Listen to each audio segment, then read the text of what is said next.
السلام علیکم ناظرین، امید ہے کہ آپ سب حضرات خیریت سے ہوں گے۔ ہم آپ کی خدمت میں ایک نئی ویڈیو کے ساتھ حاضر ہیں جس کو سننے کے بعد ہمارا ایمان تازہ ہو جائے گا اور ہمارے دل کے اندر ایک نورانی کیفیت پیدا ہو جائے گی۔ تو آئیے ویڈیو کو شروع کرتے ہیں۔ فرمایا عائشہ وعدہ کرو مجھ پر نیا کفن نہیں ڈالو گی۔ عائشہ یہ کپڑا جو تو نے کفن کے لیے منگایا مدینے کی کسی بیوہ کو دے دینا، سر پہ ڈال کے پردہ کر لے گی۔ عائشہ کسی یتیم کو دے دینا، وہ اپنا کرتا بنا لے گا، وہ غریب اپنا ننگ ڈھک لے گا، مجھے نئے کفن کی کوئی ضرورت نہیں۔ اللہ کے یہاں کفن نہیں دیکھے جاتے، اس کے یہاں تو اعمال دیکھے جاتے ہیں۔ ابو بکر کے یہاں اس سے کم آٹے میں گزارا ہو سکتا ہے، اتنا آٹا کم کر دیا جائے۔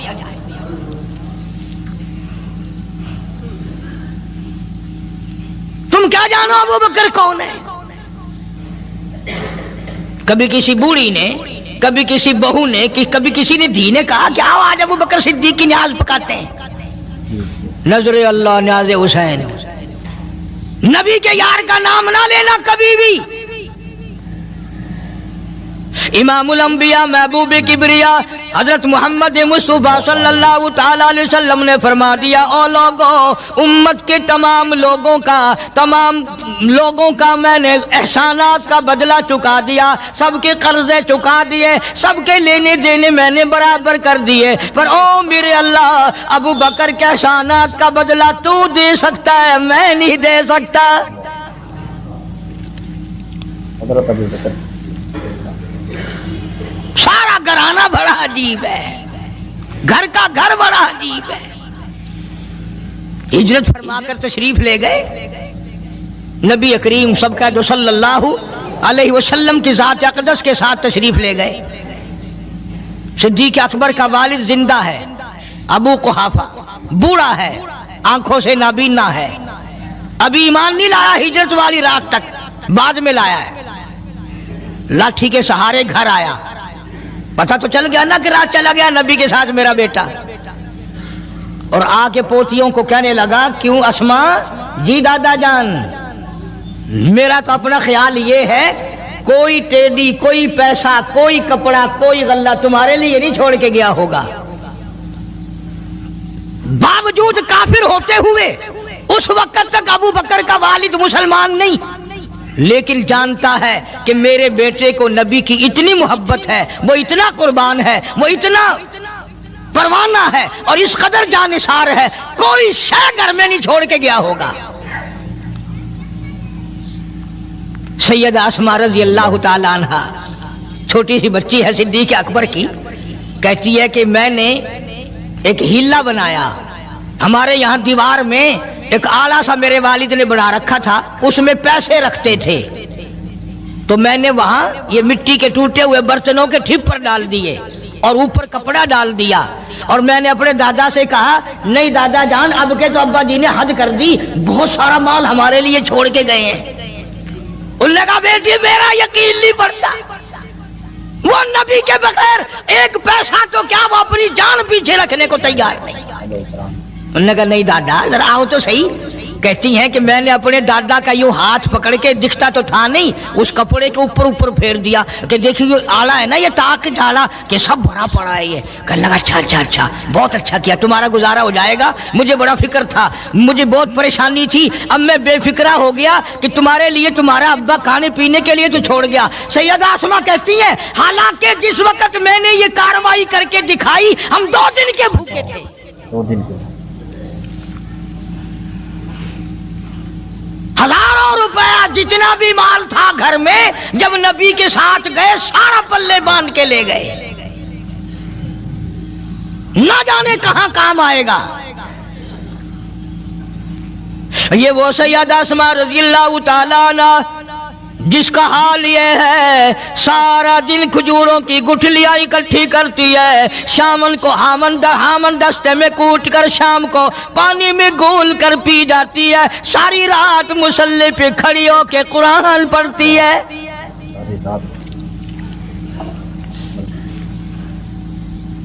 عجیب قسم کا گھرانہ ہے صدیق اکبر رضی اللہ تعالیٰ عنہ کا۔